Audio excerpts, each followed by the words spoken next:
Thank you, Chibet, for that story. But now we head into another accident that happened in Nairobi. And it is another story of a building collapse. And at least 2 people have died and 7 others injured in a building collapse under construction in Karen area of Nairobi. Now, several people were at the site at the time of the collapse. Those are live images. Those are images that we had earlier from that building collapse. As we speak at the moment, rescue operations are ongoing in the area there. Let's listen in. Nyumba ikakatika. Ilipokatika, sasa tu kujielewa kutoka hapo. Nyumba ilizunguka hivi ikakuja kama imetuzika kila mtu mahali pa.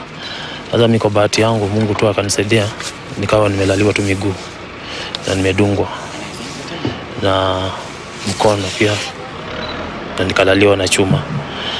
Lakini wenzangu wengine nilikuwa nao karibu next walikuwa wamelaliwa na wamefariki. Wengine pia wamevunjika mguu. Wengine wameumia kabisa. Tulikuwa kama 13, watu kama 13. Watu wawili tu wamefariki. Foreman, nasikia foreman alitoroka, hajulikani mahali ameenda. Simjui jina juu, siwezi kuwa namjua jina. Na tulikuwa tunakoroga tukiwa juu. Hatukujua what happened, but nyumba tu ili crash mara moja, ikashuka. Wakati ilishuka tukajipata tuko chini tumefinikwa. After hapo tukatolewa. Wakati tumetolewa sio wote tumetoka tukiwa wazima.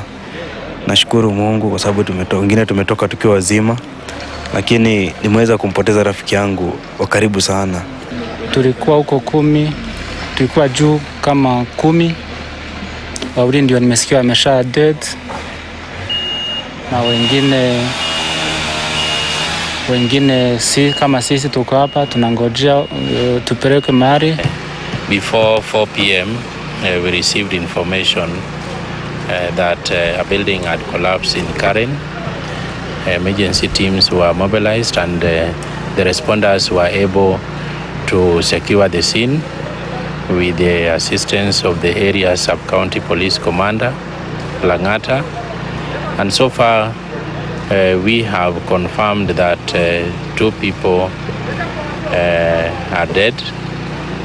7 were injured and taken to various hospitals within the city. And 2 were not injured. They just walked away with assistance of the members of the public. However, as you can see from the rubble, we cannot ascertain completely that the area has been thoroughly searched.